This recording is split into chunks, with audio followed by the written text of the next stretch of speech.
Brennan in Washington, and this week on Face the Nation, the critical standoff between the U.S. and Iran de-escalates. But the conflict takes a tragic turn, and now there's a new crisis, as Iran admits to erroneously shooting down a passenger aircraft, killing 176. We'll have the latest. And here in the U.S., some in Congress are demanding answers as to why the administration continues to send mixed messages about the, quote, imminent threat used to justify the strike in the first place. And a special behind-the-scenes report from our Liz Palmer. She and her team spent a tumultuous week in Iran. All that and more is just ahead on Face the Nation. Well, broadly, can you clarify, though, was the specific threat that the president shared with Fox News about 4 U.S. embassies being under threat also shared with Congress? Why was there a difference?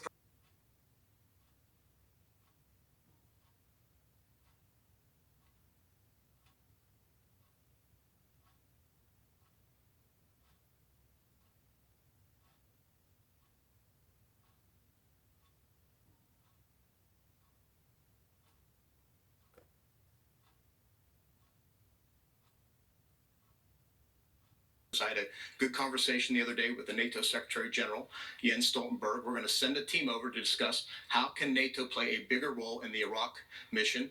2 important missions there. One is to train, advise, and assist the Iraqi military, and number 2 is the enduring defeat of ISIS. We are committed to both those operations, and I think that we can work out a better way forward. Does plussing up a NATO presence mean drawing down the 5,000 U.S. troops? Well, good. It's been my ask. You are part of the Gang of 8, so you're part of that group that received the very classified briefing that the defense secretary was referring to. He said the intelligence was exquisite and it was incredibly detailed. Do you quibble with his character? That's Pompeo's personal opinion. Is that a polite way of saying they're lying? Well, you could certainly put it that way, but frankly, I think what they're doing is they are overstating and exaggerating what the intelligence shows. And when you're talking about justifying acts that might bring us into warfare with Iran, that's a dangerous thing to do. But to be fair, because you are the impossibilities and not necessarily always having one conclusive piece of the exact place and time. Well, that's exactly right. But that means that you need to be very clear about this is what our intelligence analysts tell us will be the repercussions if you take Soleimani out. That is the principal role. It's the president's call whether that justifies taking a strike. But that should be done in consultation with Congress and approved by Congress, and neither of those things happened here. Should other IRGC leaders be targeted? I think that we have escalated enough. Even though Iran says it's standing down, and the president has used that phrase. Well, I think what we are likely to see, at least in the near term, is the end of Iran's overt attacks, like the missile attack on our bases. I don't think that we conclude at all that we've seen an end to their use of Shia and other proxies. And so the risk to American troops and to American civilians continues, I think, is greater now as a result of the administration's actions.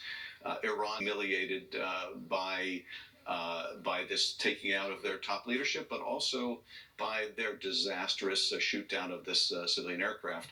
Yeah. That makes them, I think, more... And the speaker was on another network today and seemed to leave open the idea of subpoenaing John Bolton, the former national security advisor to the president. Is that something you would be looking at? Are you looking at? It's certainly something that we are considering. But look, Americans want to see a fair trial in the Senate. They want to see a trial that's fair to the president, and they want to see a trial that's fair to the Americans. They should hear from the witness directly.